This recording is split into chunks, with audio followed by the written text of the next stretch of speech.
Hostel में एक लड़की की रहस्यमय मौत ने सभी छात्रों के दिलों में डर और अफवाहों की लहरें फैला दी है। इस भयावह घटना ने न केवल विद्यार्थियों को हिलाकर रख दिया, बल्कि उनके मन में चल रही अजीबोगरीब कहानियों को भी ऊर्जावान कर दिया।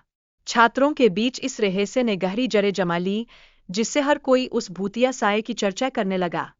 अब इस डर को कम करने के उपाय सोचते हुए हॉस्टल प्रशासन ने 5वीं मंजिल को पूरी तरह से बंद कर देने का निर्णय लिया। यह कदम सुरक्षा और आत्मा से जुड़ी चिंताओं के मद्देनजर उठाया गया, ताकि छात्रों को मानसिक शांति मिल सके। परंतु क्या ये उपाय वास्तव में कामयाब होंगे? यह संदेह छात्रों के मन में गहराता गया।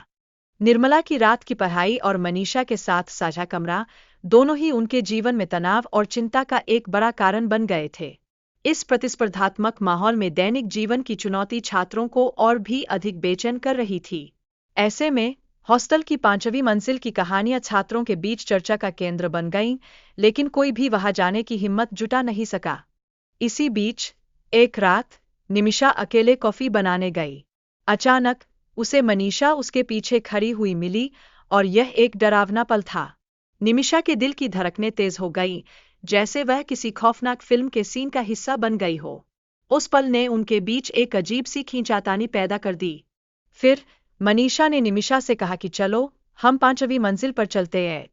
उस वक्त निमिषा के चेहरे पर एक शरारती मुस्कान आ गई, लेकिन उसके मन में गहरे डर की भावना भी थी।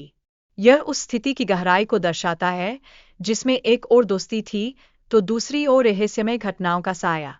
लेकिन निमिषा की चिंता और मनीषा का अजीब व्यवहार एक नए सवाल का जन्म देती है। क्या मनीषा मानसिक दबाव में है? यह स्थिति दोनों लड़कियों के लिए एक रहस्यमय मोड़ ले आती है, जिसमें हर कदम पर अनहोनी का खतरा मंडरा रहा है। फिर मनीषा की आंखें अचानक सफेद हो जाती है, जो एक असामान्य स्थिति को दर्शाती है।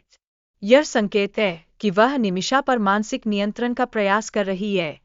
उस पल ने निमिषा को अपनी वास्तविकता का सामना करने के लिए मजबूर कर दिया, और वह समझ गई कि उसे सावधान रहना होगा। निमिषा का अचानक होश में आना और मनीषा को धक्का देना उसके अंदर छिपी साहसिकता को दर्शाता है।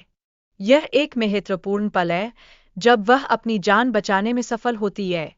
उसके इस साहस ने न केवल उसे, बल्कि दोनों की मित्रता को भी एक नया मोड़ दिया। हालांकि निमिषा की स्थिति बाद में बहुत खराब हो गई, और वह मनीषा को उस रात की घटनाओं के बारे में नहीं बता पाई। यह चुप्पी उनकी दोस्ती पर एक गहरा असर डालती है, जिससे उनके बीच की दूरी बढ़ने लगती है। वे दोनों एक ऐसे रहस्य के बोए तले दब गई थीं, जिसे वे साझा नहीं कर सकती थीं। जब मनीषा ने निमिषा की कहानी सुनी, तो उसने उस भूत के बारे में सुनी गई बातों को सच मान लिया। ये घटनाएं तो दरअसल 5 साल पुरानी थीं, लेकिन उनका असर अभी भी जीवित था। इस प्रकार मनीषा और निमिषा की दुनिया एक बार फिर से उसी भूतिया साये में आकर सिमट गई। दोनों दोस्तों ने उस रात के डरावने अनुभव के बाद से 5वीं मंजिल के बारे में बात करना पूरी तरह से बंद कर दिया। वह एक घटना बन गई जो उन्हें कभी भूलने नहीं दी जाएगी।